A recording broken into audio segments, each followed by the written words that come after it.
It is time. Heal build tier list. Defensive support tier list. And you know what? I don't think that much has actually changed this patch. We had a bit of a roller coaster situation. You know, Druid was just going all over the place. Herald was going all over the place. Madness was happening. Scourge was getting the hammer as well. It was getting brutalized by ArenaNet. CMC just tore it apart in front of my eyes. And I guess one thing that we will say here, this is going to be the first time, the first ever time where I am not going to be placing Heal Scourge in a category completely on its own. Heal Scourge has been quote-unquote fixed. It is no longer this absolutely broken, overpowered gimmick build. It is now a much more grounded and standardized heal build that still has a lot of the good stuff. You can still transfuse people and, like, grab them and so on, which is a really nifty thing to do, and it's still very barrier-oriented, but it's now starting to be moved in a much more normalized direction in terms of what it can actually perform as a healer, rather than being this, like, slightly weird, uber niche build, in my opinion. However, where would I put this? Because you know what? I'm going to tell you a little secret, gamers. Man, all the healing builds are so good this patch. This is going to be a tough tier list to do. They're all so good. Oh. I think it probably goes in A tier. It's probably A tier, I think. I think this build is very good, actually. Now, there's a bit of a caveat here. A lot of these builds are actually quite propped up by Herald. Like, if you play Scourge with a Herald, you're going to have all the boons, and it's happy days. Power, Quickness, Herald. Very nice. Very good. Very cozy. If you play this in certain compositions, it still isn't very well-rounded yet in terms of its boon application. It lacks a few things. You know, it doesn't really have swiftness, really. Doesn't really have a lot of access to, you know, stability particularly well. You have, like, one stack on the snail trail. It's a bit weird, right? Like, your might is a bit, it's whatever, right? You know, but it's not bad, right? Like, it's getting there. And if you combine it with some of the really strong offensive supports, it works out really well. And the barrier on it is insane. You have a huge amount of output on this build. You are very good at sustaining the team. In fact, you know, I was doing this in a few raid runs. It was solo healing extremely well, actually. You know, if you execute this build well, your team will kind of turn into kind of an unstoppable monstrosity, a bit of a beast, in fact, in terms of how powerful it can actually be. So, really good build. Still has the revive potential. Not as busted as it once was, for sure. Like, ridiculously overpowered. But actually, pretty cool build, and in a lot of compositions can work really well. Like, if you run 2 of these in one group, if you run, like, double Herald, double Heal Scourge, oh my god! You're gonna be unkillable. You can't die, right? It's impossible. And yeah, playing this build is good. You know, you can very easily apply all the stuff you gotta do. A lot of CC. You even have Aegis now, because the snake, you can just put a snake on someone, they get the Aegis, which is actually very strong for Alacrity Scourge, DPS Alacrity Scourge, and of course, full DPS Scourge, but more on that later, of course. But yeah, this build, very solid, very robust. I think, what are we going to talk about with some of the other builds here, though? Ooh. Oh, this is going to be so difficult. This is so hard. Because now I want to talk about Firebrand, I want to talk about Mech, and I want to talk about Druid, because they're the kings, okay? They are the god builds that you're going to see absolutely everywhere in group PvE. They are all over the shop. They are everywhere. They are beasts. I think...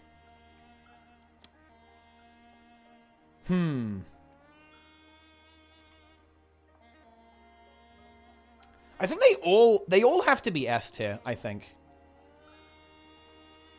I do think Druid still... well, actually, I think Druid does actually outperform both of them when played really well.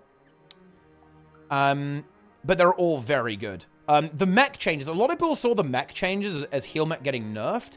I actually don't think so. I think heal mech actually got buffed. So what happened is that the passive barrier went down on the mech. There's no barrier on mace auto attack, and there's no the passive barrier on the pulsing around the mech is significantly lower now. But they gave you more barrier on mace 2.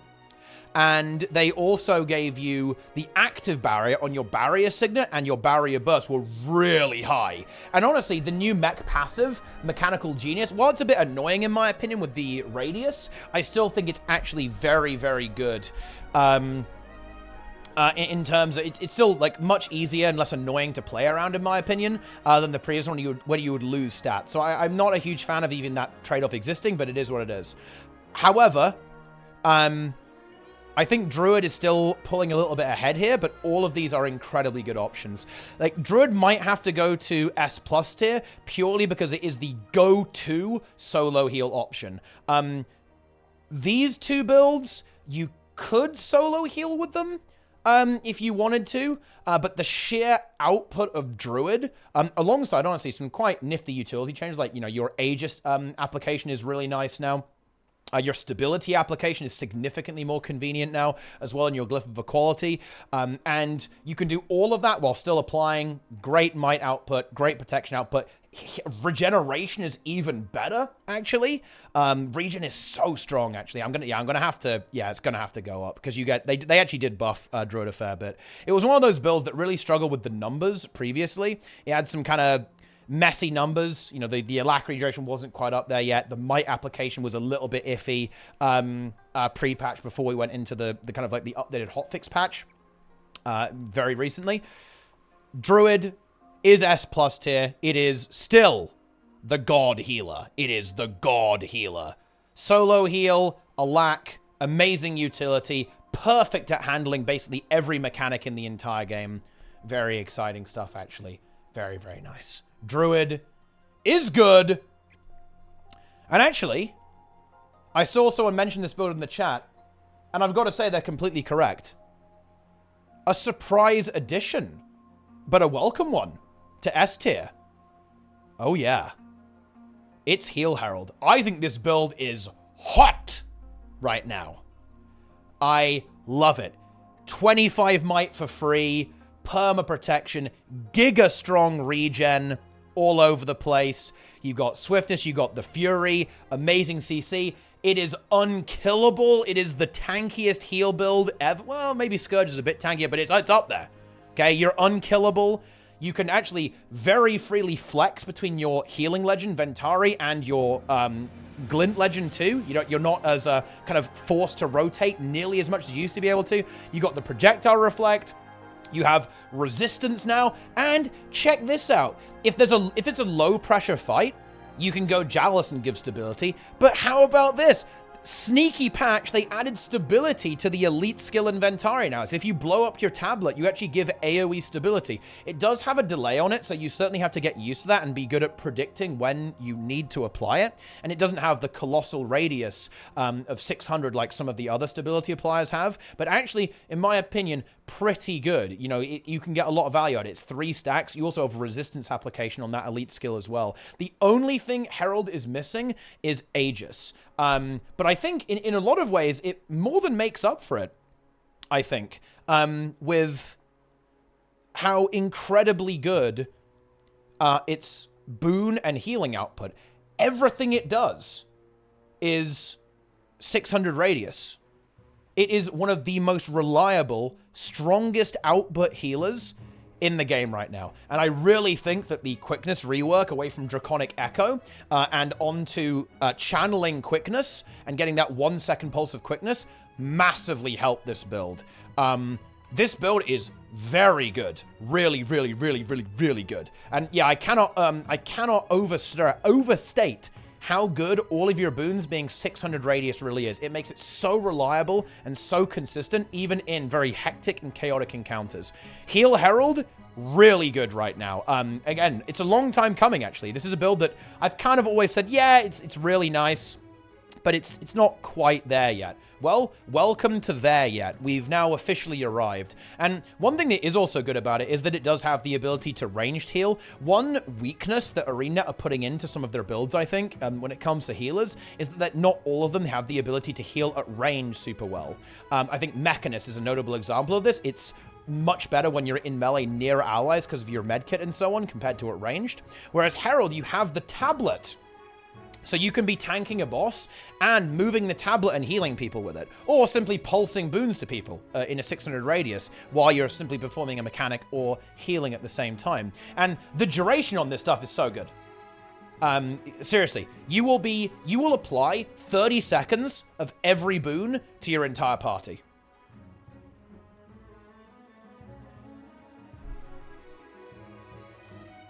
That's pretty good. Right, what other healer does that? Not really any of them, to be honest. And that is why Herald, welcome to S tier. Very good. Let's see. What's coming up next? Ooh. Do we want to do Tempest?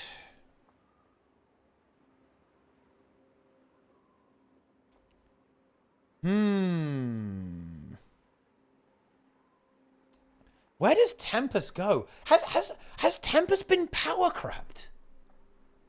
I almost think it has. I think it's fallen behind a little bit, almost.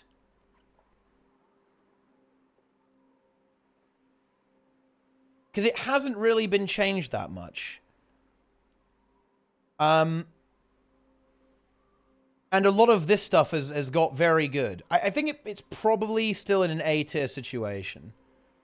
And you do have a bit more flexibility to run staff these days because offensive supports are applying a lot more boons. Because when you play staff on Tempest, you get a lot of healing, ranged healing, revive power, and so on, and stability access on Earth.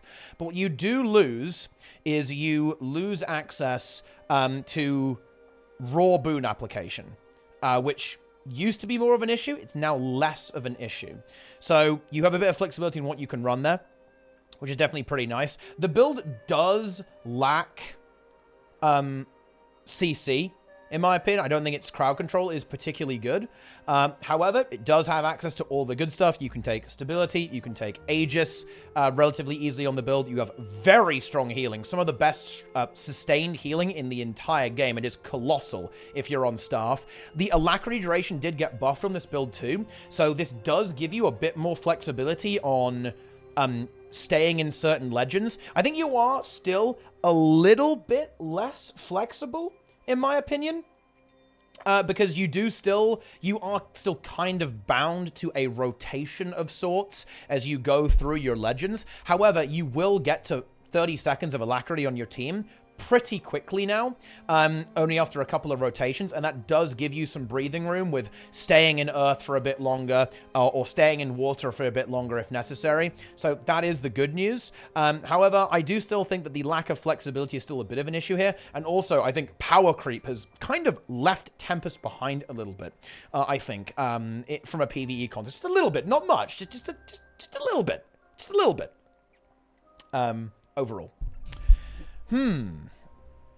You know, I kind of want to rate something unhinged. I want to rate, like, Heal Specter. Because I've thought about this build a lot. I've watched good people play it. I've pressed some buttons on it. And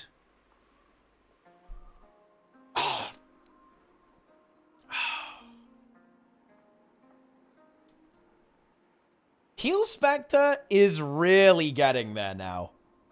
That's going to be my take here. You know, it still is weird. It still is unfinished, I think. The protection application is still weird, despite a lot of buffs. I don't like the wells at all, to be honest. Like, the wells are awkward. I think they're a bit scuffed. I think the fact that a lot of the boons are kind of attached to them, so you want to use them on rotation, but the stability is also kind of on demand when you use it on the well. It has amazing CC. The healing output is actually very high now on this setup, and of course the barrier output too, because you essentially, like, have the ability to affect more players. You can affect your entire party, essentially, with all of your boons. You know, with your Scepter skills, because they now baseline affect allies, and also your tether will share itself out, basically, to allies near your tethered ally. So that's going for you there as well.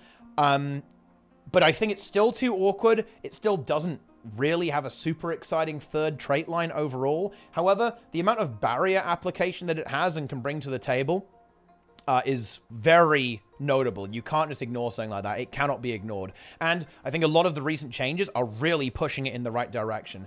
I do not think it's going to be long until Heal Specter finds itself performing extremely well in a lot of these groups. Again, I do view it as one of those builds that also is highly enabled by Power Quickness Herald. Because if you don't have a Herald in your group, or something that can cover some of the boons that you're lacking in, notably protection, then things are going to get a bit awkward for you. It will become a bit cumbersome to actually get the application that you need. However, if offensive supports keep getting better, and we see continued improvement to Shadow Arts and maybe some of the Well abilities and some additional Specter traits, this is really looking pretty exciting in my opinion, in terms of Heal Specter. You know, we're getting there. We are getting there again. I love to see it. Once again, healers, not as many as supports, as offensive supports. And this is something that I actually do want to see ArenaNet improve on. That's why they're adding Staff to Warrior, by the way. Heal Warrior incoming.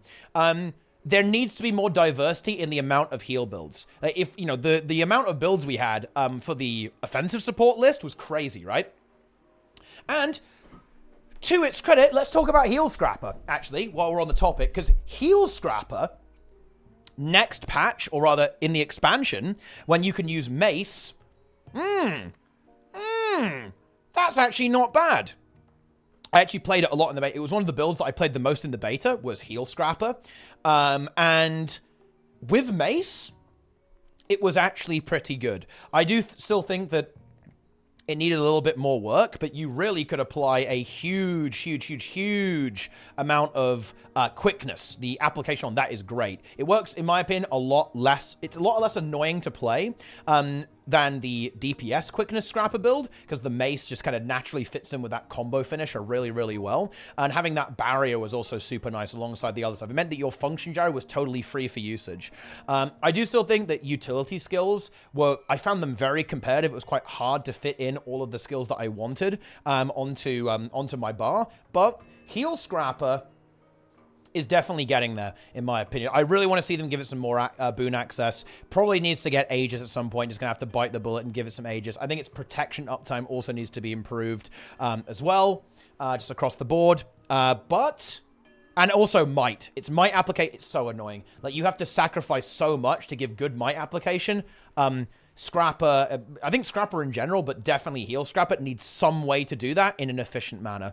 If that's through elixirs, like buffing the elixir might that you get, because you get a bit when you use elixirs in your team, or something like that, needs to be improved. However, I think, it feels so mean to put this in C tier. Oh no. I kind of like this build. I mustn't let my personal biases get in the way of my truly objective tier list. I must keep it strictly factual, with no opinion or nuance whatsoever. It's staying in C tier. Right. Heal Catalyst. Some people say that this build is good. I'm not one of those people. Sorry.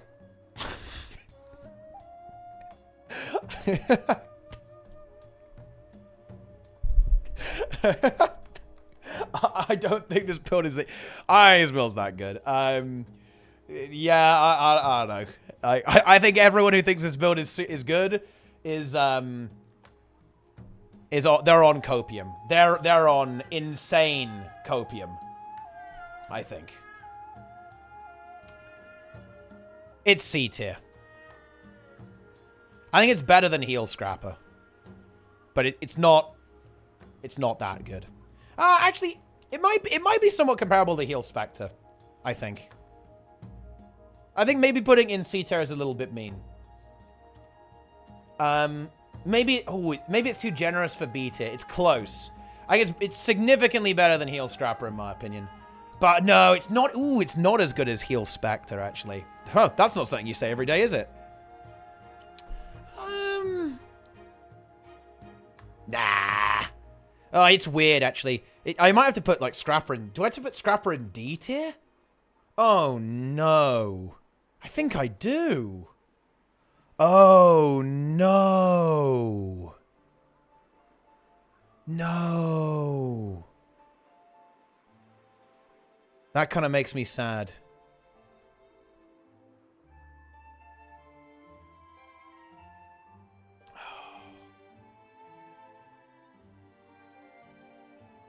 Okay, I'm doing there tier. Okay, I'm comforting myself. All right. It's not good, but you know it's gonna have to just stay down there.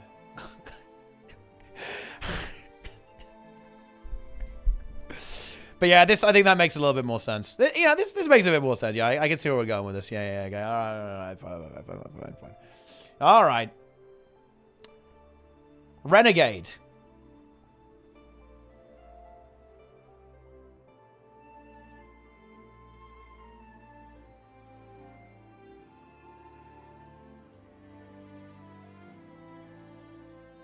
D tier.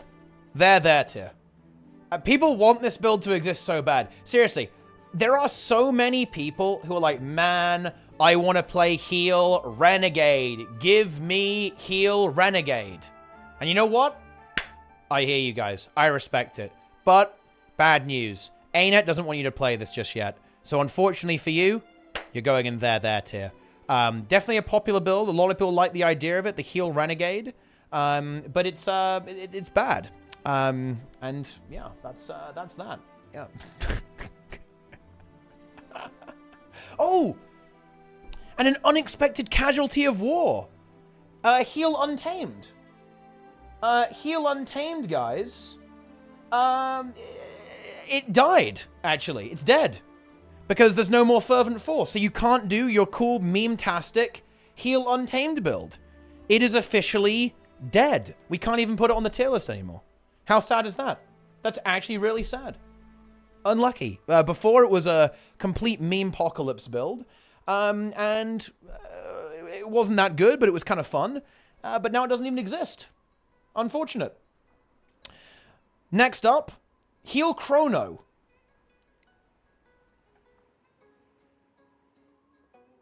Yeah, no. ArenaNet started making Heal Chrono, but then they stopped making it.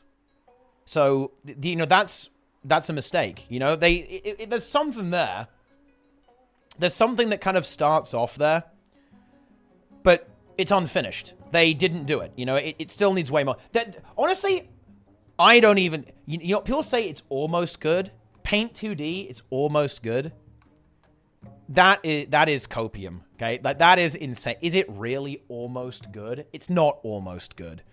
Well, I understand what you... No, actually, maybe I agree with you. I think it could be good. It could be really good. If they made Chaos give AoE boons again, like the olden days, if they made the healing on clone summoning a fair bit better, I think... then, yeah, this could be good. Then all of the Mesmer Gubbins kind of kicks in and it ends up really good because you've got totally free utility skills, right, etc., etc. It doesn't have a proper weapon for main hand. I guess Scepter for clone generation, maybe kind of a little bit. Wait, I think, is C tier generous? I think C tier is generous here, guys. I think we've got to put it in the you don't even really exist yet tier. Like... No. It's not good. It's not going in copium tier. It's out of copium tier, guys. It's not good. Also, Renegade is better than those two. But no. Yeah. No, it's not good. It has been disposed of. Down into the depths where it belongs. Ha ha ha. Heal Willbender.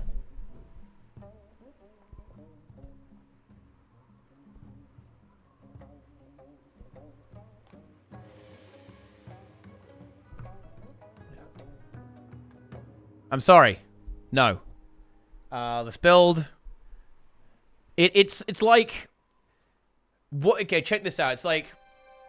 Imagine playing Core Guardian, and you sacrifice an entire trait line to give Alacrity. And it's not even that good at doing it. That's Heal Willbender. Like, it's, you know, you get nothing else from the trait line. And in fact, it's worse than that. It actually makes you worse. Like, you actually have a trade-off. It makes you significantly worse at doing certain things by taking the trait line for Alacrity. No.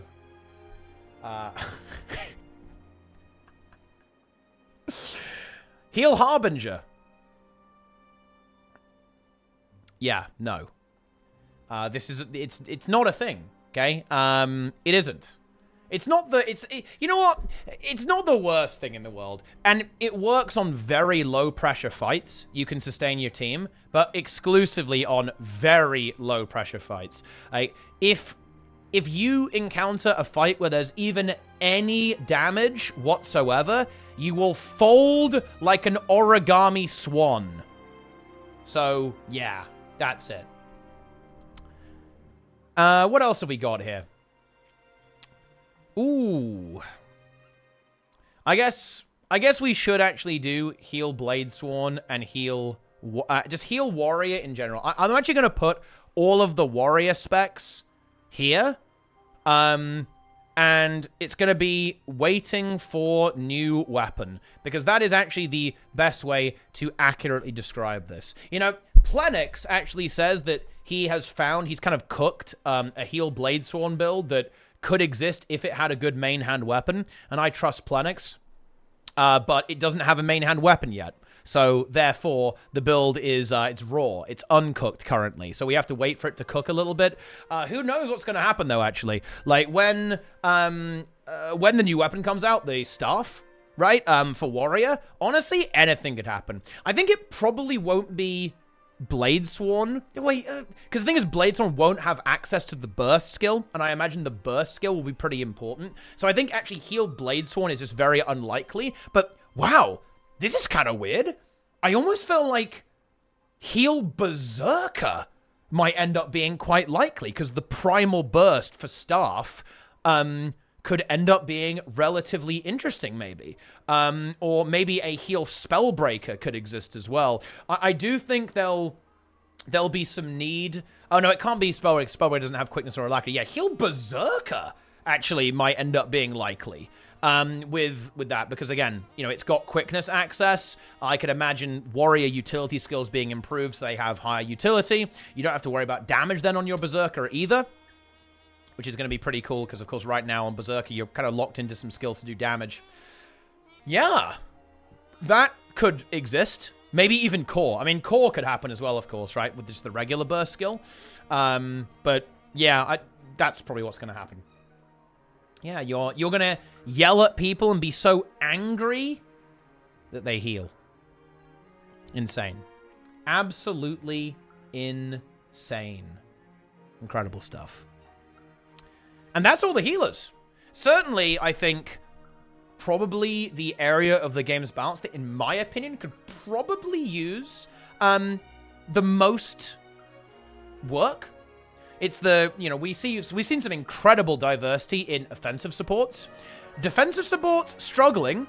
Getting there, though. You know, notably here in this patch, we see the rise of Herald, Scourge, and Specter, in my mind. So 3 builds have, I think, significantly become way more exciting to play. And hey, that's pretty good for, you know, 1 or 2 patches, right? I guess so we've got to give credit where it's due. But I think it is worth noting that the weaker builds in the heal tier are way weaker than the strong builds. With the offensive supports, even the worst offensive support build, it's like, you know, it's all right. It's not bad. Whereas here, when I'm looking at these, I'm going, yeah. That is not exactly where these classes need to be at all. Like, this is difficult for even someone with my level of copium to defend it, you know. Yeah. It's hard, you know, it's hard. Yeah. Right. That's it for the offensive supports. We've done it. The tier list has been completed. Praise be to the tier list. Look at that. Does it form a shape? It's almost in the shape of a chair, I guess. But also with like a weird thing at the top. I'm not sure what's going on there. But yeah, it's a bit like a chair, I guess. With Warrior on with Warrior. with everyone just sitting on Warrior. Okay? Oh yeah, Heal Vindicator doesn't really count because it doesn't... It just heals. It doesn't give boons. It's heal only. It does heal quite a lot, though, to be fair. You know, I mean, it does, I guess. But, yeah. That's it. Tier list done. Let me know you gamers think about that, of course. Okay, you know, over there on YouTube. And be sure to subscribe. Okay, and follow me everywhere. You know, I was going to say follow me on Twitter, but I'm not even allowed to say that anymore. I can't say it. I cannot say follow me on x.com. Are we serious now? How? This is going to completely ruin my entire shill plan at the end of all of my videos and the end of all of my streams. Like, okay, whatever. Okay. Follow me on Twitter, okay? Do that. And leave a comment. And go on Twitch as well. Just do everything, okay?